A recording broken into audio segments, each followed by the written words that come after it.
જો direct ઇનડાયરેક્ટની exercise આપણી ચાલુ હતી, બરોબર. હવે આ ડાયરેક્ટ ઇનડાયરેક્ટમાં બે એક્સરસાઇઝ આપણે જોઈ, પણ આનું લોજિક શું હતું ભાઈ મિત્ર? આનું લોજિક શું હતું કે 4 પ્રકારના ટોટલ વાક્ય હતા. કેટલા પ્રકારના?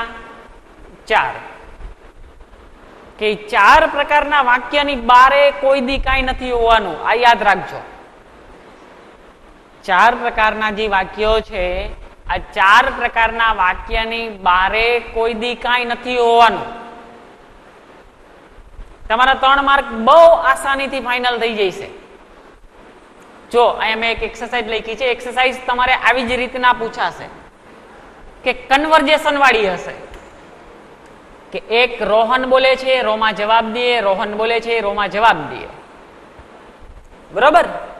રોહન બોલે છે, રોમાં જવાબ દે છે, એટલે કે આવી વાતચીત બે વ્યક્તિ વચ્ચેની હોય ને, આવા જ પ્રકારેની એક્સરસાઇઝ તમને પૂછાવાની છે.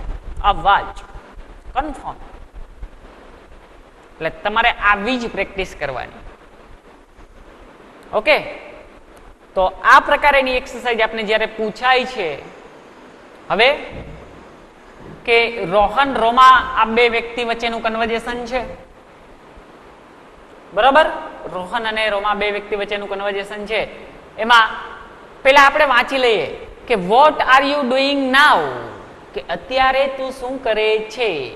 તો જો રોમા એ જવાબ આપે છે કે વેર આર યુ, પેલા એને જવાબ ન આપ્યો. પેલા શું કીધું? તું ક્યાં છે, બરોબર. હાલો, અવાજ આવે છે? બધાને હાથ ઊંચો કરો. ઓકે, તો પેલા શું કીધું? પેલા એને પ્રશ્નનો જવાબ ન આપ્યો. પેલા કે તું ક્યાં છો ભાઈ. આપણે કોક ફોન કરે, હાલો કોણ બોલો છો, એટલે આપણે એવું ન કહીએ કે ભાઈ હું પરેશ બોલું છું. આપણે એને ડાયરેક્ટ શું કહીએ ક્યારેક? તમે કોણ બોલો છો. પડે ખબર?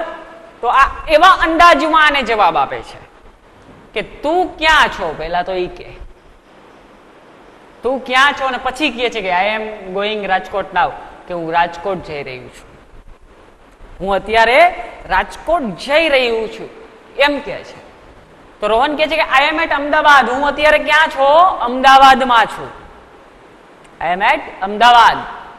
પણ આપણે કોઈએ જવાનો પ્રયત્ન અહીંયા અત્યારે કરવો નહીં, કારણ કે બહુ કોરોનાની અસર છે ને, નકમ ક્યાંક ઝપટે ચડી ગઈ, બરાબર. પછી રોમા કહે છે કે ઓકે એન્જોય યોર લાઈફ. તમે તો એન્જોય કરો છો તમારી લાઈફ. આમ આશ્ચર્યકારક થઈને કહે છે. વાય? કે વાક્ય કેવું છે? છેલ્લે ઉદ્ગાર વાક્ય છે. કેવું વાક્ય છે? ઉદ્ગાર. તો જો આમાં પ્રશ્નાર્થ વાક્ય પણ છે, ઉદ્ગાર વાક્ય પણ છે. બંનેની પ્રેક્ટિસ થઈ જશે, બરોબર. હવે જે લાઈન જે બોલનાર છે એ સબ્જેક્ટ કહેવાય, સાંભળનાર છે એ ઓબ્જેક્ટ. તમારે ખાસ જોવાનું કે કન્વર્જેશન કોની કોની વચ્ચે છે. તમારે ખાસ જોવાનું કન્વર્જેશન કોની કોની વચ્ચે છે. કે પુરુષ પુરુષ વચ્ચે કન્વર્જેશન છે, સ્ત્રી સ્ત્રી વચ્ચે કન્વર્જેશન છે, કે પુરુષ સ્ત્રી વિશે કન્વર્જેશન છે. આ તમારે જોવું જોશે. એનું કારણ કહું, કેમ કે સબ્જેક્ટ ઓબ્જેક્ટ આપણે બદલાવવા પડશે ને, પેલો પુરુષ બીજો પુરુષ. હે, તો માનો કે પુરુષ સ્ત્રી હોય તો ખાસ જોવું પડશે કોણ ક્યાં બોલે છે, કેમ કે ઈ ને સી નો તફાવત પડે તો તકલીફ પડે ને. કે પુરુષ અને સ્ત્રીનું કન્વર્જેશન હોય ને ત્યારે તકલીફ પડે, અને હંમેશા પરીક્ષામાં એ જ પૂછાય, અને રિયલ લાઈફમાં ત્યારે જ તકલીફ પડે ને. સાચી વાત? ઓકે, પછી સમજાશે હજી. તો આ પેલો પ્રશ્નાર્થ વાક્ય છે, બરાબર. તો સબ્જેક્ટ છે રોહન અને પછી છે રોમા.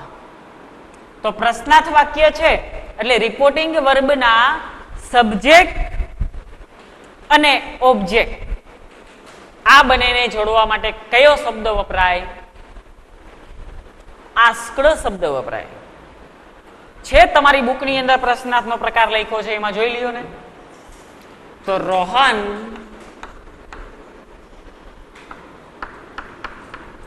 asked Roma. Rohan asked Roma. આમાં પ્રશ્નાર્થ વાક્ય હોય ત્યારે કંજેક્શન ક્યુ મૂકશું? ઇફ કા વેધર. પણ આની એક કન્ડિશન હતી, એક નિયમ હતો ને કે જો વાક્યની શરૂઆત WH શબ્દથી થઈ હોય તો કોઈ પણ પ્રકારનું કંજેક્શન આવે નહીં. હવે આપણે જોઈ લઈએ, ચેક કરી લઈએ કે વાક્યની શરૂઆત ક્યાંથી થઈ છે. WH થી નથી થઈ છે ભાઈ.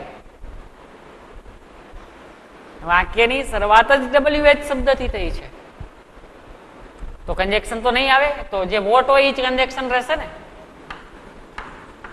WH શબ્દ છે એ જ કંજેક્શન રહી. હવે પ્રશ્નાર્થમાં બીજો નિયમ શું હતો? પ્રશ્નાર્થ ચિહ્ન હટાવી દેવું. તો જો હું બીજી વખત તમને એક વખત રિપીટ કરીને સમજાવું છું. સાદી વાક્ય રચના આપણી શું હતી? સબ્જેક્ટ વત્તા ટુ બી નું રૂપ વત્તા વર્બ વત્તા ઓબ્જેક્ટ વત્તા અધર વર્ડ. પ્રશ્નાર્થની શું હોય? ટુ બી નું રૂપ વત્તા સબ્જેક્ટ વત્તા વર્બ વત્તા ઓબ્જેક્ટ વત્તા અધર વર્ડ અને પ્રશ્નાર્થ ચિહ્ન. આવી પ્રશ્નાર્થની વાક્ય રચના હતી.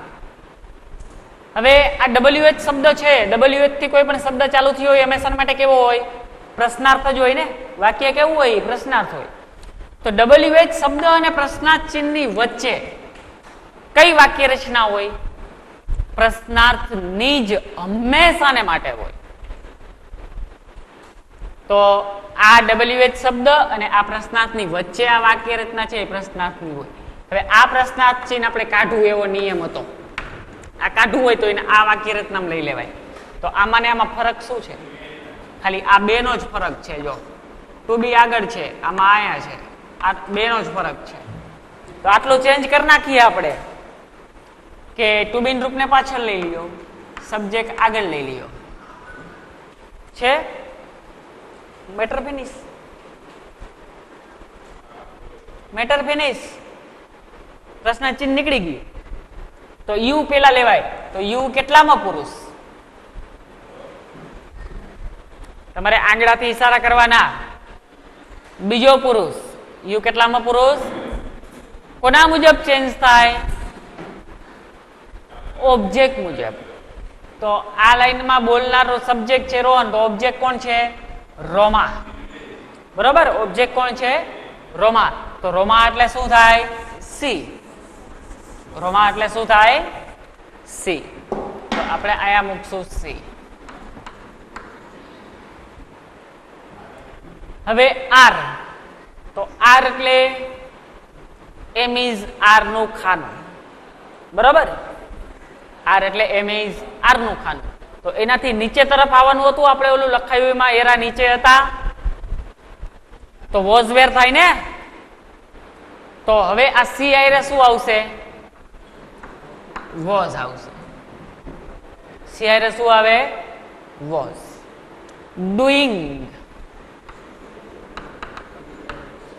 ડુઈંગ નું ડુઈંગ. નાવ નું શું ચેન્જ હતું? ધેન. જો ચોપડામાં જો નાવ શબ્દ નું ધેન થઈ જતું હતું તો નાવ નું ચેન્જ આવશે ધેન. ચલો આ વાક્ય અહીંયા પાસે પૂરું. આ વાક્ય છે અહીંયા પાસે શું છે? પૂરું. હવે કોણ બોલે છે? રોમા બોલે છે.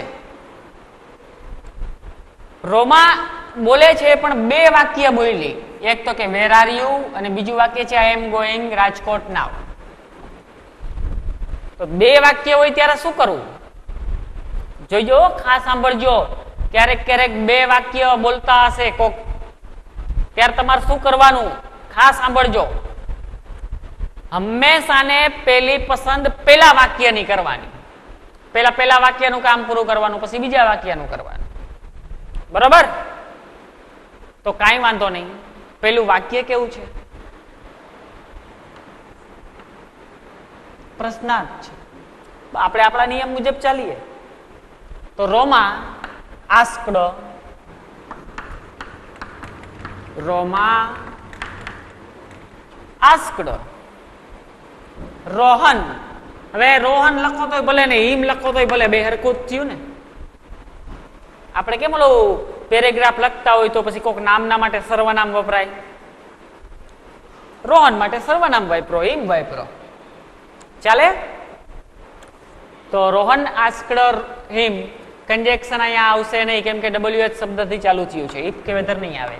તો વેર જ મૂકશું, વેર. વાક્ય પ્રશ્નાર્થ ચિહ્ન હટાવવું એટલે ટુ બીન રૂપ પાછળ જવા દેવાનું, યુ આગળ લઈ લેવાનું. તો યુ કેટલામાં પુરુષ? બીજો પુરુષ, બરોબર. તો કોના મુજબ ચેન્જ થાય? ઓબ્જેક્ટ મુજબ. તો ઓબ્જેક્ટ અહીંયા આ લાઈન બોલે છે એટલે રોમાં સબ્જેક્ટ થાય, તો રોહન ઓબ્જેક્ટ થાય. તો રોહન એટલે હી, અને હી આઈ એ વિચારમાંથી નીચે જઈ તો વોઝ. ચલો, પેલા વાક્યનું કામ પૂરું. રેડી? પેલા વાક્યનું કામ પૂર્ણ. બીજું વાક્યનો પ્રકાર કેવો છે? આઈ એમ ગોઈંગ રાજકોટ નાઉ. હું અત્યારે રાજકોટ જઈ રહ્યું છું એમ કહે છે રોમા. તો વાક્ય કેવું છે? સાદું. તો આપણે એ વાક્યને જોડવાનું, તો જોડવા માટે કંજેક્શન એન્ડ શબ્દ વપરાય. એન્ડ એડેડ થી જોડવાનું. એન્ડ એડેડ એટલે વાક્ય જોઈન થઈ ગયું. અને કંજેક્શન શું આવે સાદું વાક્ય હોય તો? ધેટ. હવે માનો કે આ પ્રશ્નાર્થ વાક્ય હોત તો શું કરે? And asked. એ આસ્કડ મુજબ, પ્રશ્નાર્થ મુજબ જે કંજેક્શન આવતું હોય તે મૂકે, બરાબર. સાદું વાક્ય હોય ત્યારે એન્ડ એડેડ અને કંજેક્શન ધેટ. હવે અહીંથી ચાલુ કરીએ. આઈ કેટલામ પુરુષ? કેટલામ પુરુષ? પેલો. તો પેલો પુરુષ કોના મુજબ ચેન્જ થાય? સબ્જેક્ટ. તો સબ્જેક્ટ છે રોમા, તો આવશે સી. હવે એમ ઇઝ આર, બરોબર. એનાથી નીચે જાય એટલે વોઝ કે વેર, તો સી આરે વોઝ. ગોઈંગ નું ગોઈંગ, રાજકોટ નું રાજકોટ, અને નાવ નું ધેન. નાવ નું ધેન. ઓકે, વાક્ય પૂરું. હવે રોહન માટે, રોહન શું કે છે કે આઈ એમ એટ અમદાવાદ. આ પૂછ્યું ને કે વેર આર યુ, તો એ કે છે કે આઈ એમ અમદાવાદ. તો આને જવાબ આપ્યો ને. હવે એ જવાબમાં તમે રિપ્લાઇડ લખો તોય ભલે અને ટોલ્ડ લખો તોય ભલે, હરખું જ થયું ને. તો આયા લખાય રોહન રિપ્લાઇડ. કોને આપે છે? રોમાને. તો રોમા એટલે હર. ઓકે, રોહન રિપ્લાઇડ હર. કે આમાં કંજેક્શન કયું આવશે? ધેટ. કંજેક્શન શું આવશે? ધેટ, કેમ કે વાક્ય છે સાદું. તો આઈ કેટલામાં પુરુષ? આઈ કેટલામાં પુરુષ? પ્રથમ પુરુષ. કોના મુજબ ચેન્જ થાય? સબ્જેક્ટ મુજબ. તો સબ્જેક્ટ છે રોહન, તો રોહન એટલે હી. એમ ઇઝ આર માંથી નીચે જઈએ તો વોઝ વેર, તો હી આઈ રે વોઝ અહમેદાબાદ. ચલો, આ વાક્યનું કામ પૂરું. ઓકે, તો હવે જો કે રોમા કેવું વાક્ય બોલી? આશ્ચર્યકારક વાક્ય બોલી, ઉદ્ગાર વાક્ય બોલી. આશ્ચર્યકારક ઉદ્ગાર વાક્ય બોલી. તો ઉદ્ગાર વાક્યમાં આપણું શું હતું? Exclaimed with Joy. એન્જોય થી જ બોલે છે ને, ખુશીથી બોલે છે, હેપી થી બોલે છે ને. તો એક્સક્લેમ્ડ. તો રોમા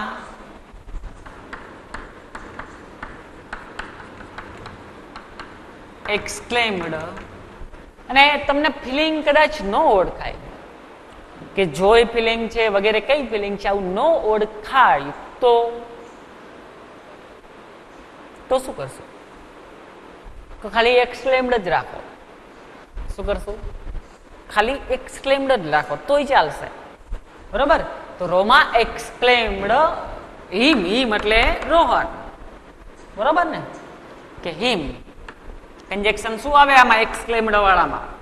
કંજેક્શન આવે ધેટ, એક્સક્લેમ્ડ વાળું વાક્ય હોય એમાં, બરોબર ને ભાઈ? Okay, that enjoy.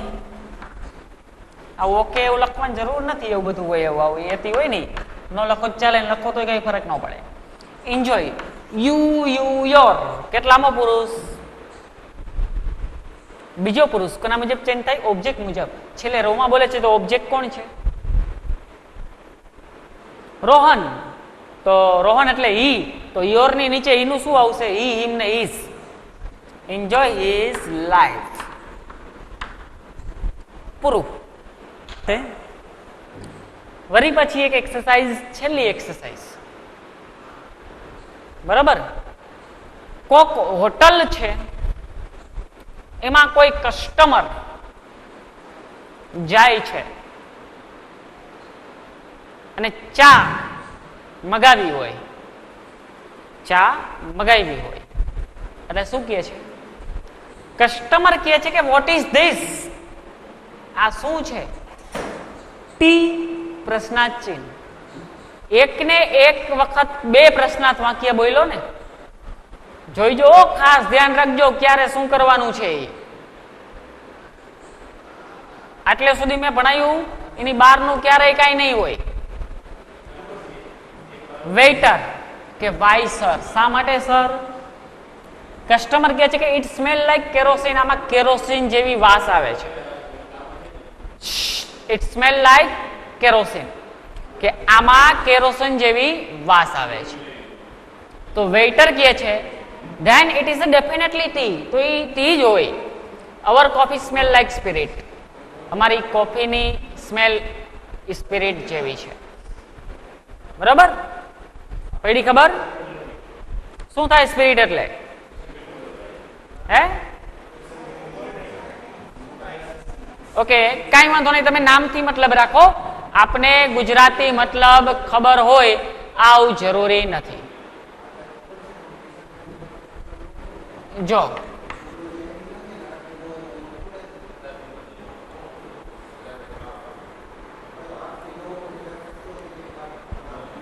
હાલો, હવે એક બીજી વસ્તુ તમને કહી દઉં, યાદ અપાવું છું કે તમારો જે વિજ્ઞાનનો લેક્ચર હતો એમાં અત્યારે તમે વિજ્ઞાનના લેક્ચરમાં જોઈન થયા હશો, એટલે મેં ઇંગ્લિશ ભણાવ્યું. તમારે 11 વાગે ઇંગ્લિશનો જે લેક્ચર હતો ને એમાં જ જોઈન થવાનું છે. 11 વાગે તમારા ઇંગ્લિશનો લેક્ચર હતો એમાં જ તમારે જોઈન થવાનું છે, બરાબર? એટલે એમાં તમને સાહેબ ભણાવશે વિજ્ઞાન. પડી ખબર? ખાલી લેક્ચર બદલાવ્યા અમે, બીજું કઈ નથી કર્યું. તમારે તમારી રીતના જ હાલવાનું છે. ઓકે, તો જો હવે આ કસ્ટમર વાક્ય કેવું છે? પ્રશ્નાર્થ છે. તો કસ્ટમર આસ્ક્ડ. પ્રશ્નાર્થ છે એટલે asked. Waiter. Customer asked waiter. Conjunction if કે વેધર આવે પ્રશ્નાર્થમાં, પણ અહીંયા વાક્યની શરૂઆત WS થી થઈ એટલે આવશે નહીં. તો અહીંયા લખશું વોટ, બરાબર?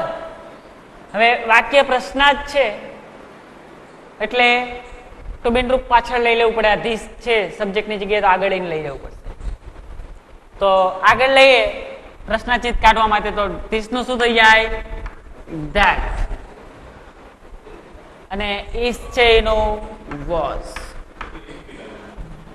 ચલો, પેલા વાક્યનું કામ અહીંયા પાસે પૂરું થયું. પેલા વાક્યનું કામ અહીંયા પાસે શું થયું? પૂરું. હવે શરૂઆત થાય છે બીજા વાક્યની, બરોબર? તો એ પણ પ્રશ્નાર્થ જ છે. કેવું છે? પ્રશ્નાર્થ જ છે. તો એક ને એક વ્યક્તિ બીજી વખત પ્રશ્ન પૂછે ને ત્યારે આસ્કડ જ લખવાનું. આ બે વાક્ય છે એટલે આપણે એને જોડવું પડશે. તો એન્ડ થી જોડ્યું, એન્ડ થી જોડ્યું. પ્રશ્નાર્થ છે એટલે આસ્કડ, પ્રશ્નાર્થ છે એટલે આસ્કડ. અને આસ્કડ મૂક્યું, કંજેક્શન આમાં શું આવે? ડબલ્યુ થી ચાલુ નથી થયું એટલે ઇફ, અને ટી શબ્દનું T.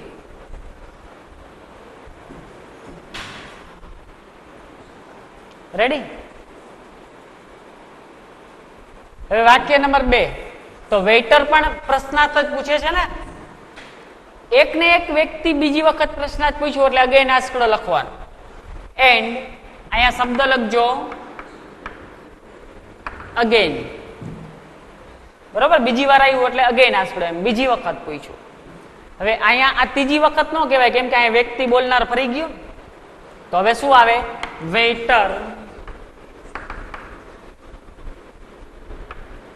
Asked customer. Conjunction if કે વેધર નહીં આવે, કેમ કે ડબલ્યુ થી ચાલુ થયું. તો કંજેક્શન વાય, સર નું સર, કઈ ચેન્જીસ થાય નહીં. વાક્ય પૂરું.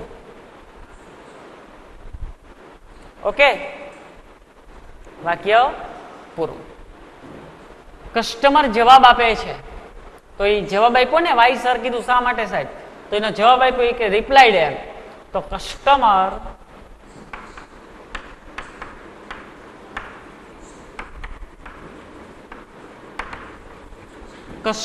Replied waiter. Customer replied waiter. તો સાદું વાક્ય છે એટલે કંજેક્શન શું આવે? ધેટ. હવે આ ઇટ કેટલામાં પુરુષ? ત્રીજો પુરુષ. તો ત્રીજા પુરુષમાં કોઈ પણ પ્રકારનો ચેન્જ થાય નહીં. ઓકે, તો ઇટ નું it. Customer replied waiter, conjunction that, it નું ઇટ. Smells like kerosene. બરાબર? શું લખાય? કેરોસીન. હવે વેઇટર જવાબ દે છે, બોલે છે ને વેઇટર, પણ બે વાક્ય બોલે છે. એક અહીંથી આટલે સુધી છે, એક પછીનું વાક્ય છે. તો આપણે ઉપરમાં 2 લખ્યા, એવું નીચે 2 લખશું. તો વેઇટર ટોલ્ડ કસ્ટમર. કંજેક્શન શું થાય? સાદું વાક્ય છે એટલે ધેટ. તો ધેન ઇટ ત્રીજો પુરુષ છે, કોઈ ચેન્જ ન થાય તો ઇટ નું ઇટ. આ ઇઝ છે, નીચેની તરફ જઈએ એમિઝારમાંથી આપણે કોષ્ટકમાં નીચે જવાનું હતું એવું. તો વોઝ થઈ જશે વોઝ. Definitely T. પેલા વાક્યનું કામ પૈતું. તો બીજું વાક્ય એને જોઈન કરવું છે, તો શું કરશો? પેલા વાક્યનું પતાયું, બીજું વાક્ય જોઈન કરવું હોય તો ટી.